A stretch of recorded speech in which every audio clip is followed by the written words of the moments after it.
Hey guys, it's Jason or Stealthy SK, and I'm here to showcase the Kinetic Blast / Corrupting Fever League start. I believe this build was first made by a guy named Rutu and demonstrated by Tripolarbears for the 3.20 patch. I will be leaving their channels in the description, so go check them out. This build is an incredible mapper and will get you started for the league. I'll start by going over the gear and teach you how to craft it. Once that's finished, I'll go over the leveling process to smooth you into the build. Go ahead and enjoy watching this powerful mapper. I'll be making chapters, so if you want to skip the gameplay, you can go ahead.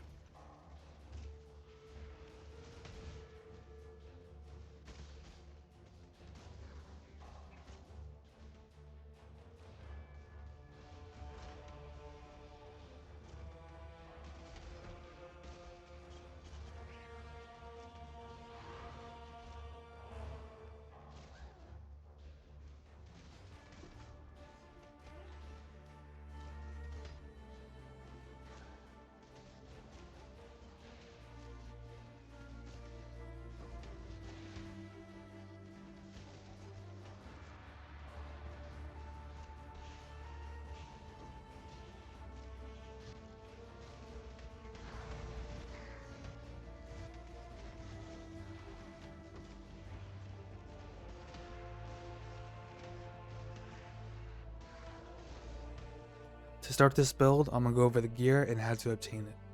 To start off, you're going to want to get a Driftwood Wand. To obtain this, all you got to do is go to Nessa and buy the highest spell damage you can. After you obtain the wand, you're going to want to use Shrieking or Deafening Essences of Fear.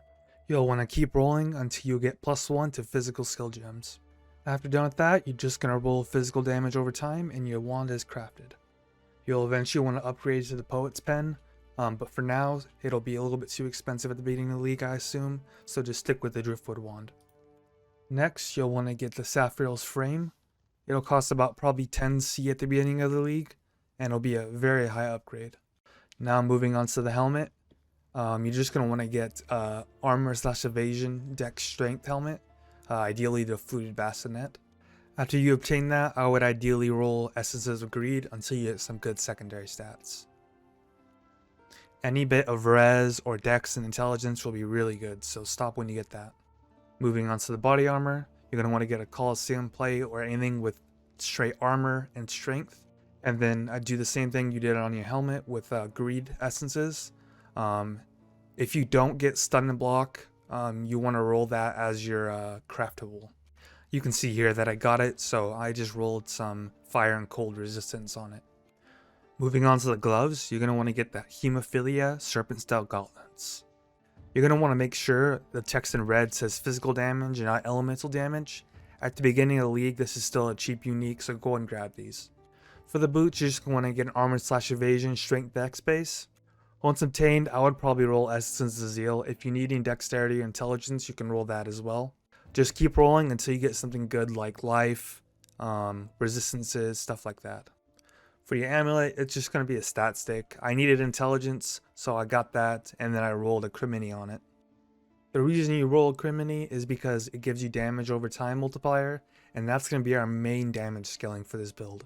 To anoint the criminy, you're just going to take 2 blacks and 1 clear. For your second ring, you're going to get the Mark of Submission. It'll be like a 1C unique at the beginning. As you can tell by the graph, it's like worth nothing. Both your second ring and your belt are going to be stat sticks.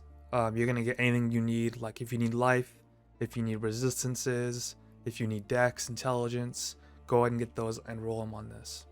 Your jewels are going to be very important. The best way to scale this build is damage over time, so that's going to be your main thing you're looking for. Other than that, you look for physical damage over time, anything that gives you physical damage pretty much, and put them in all your slots.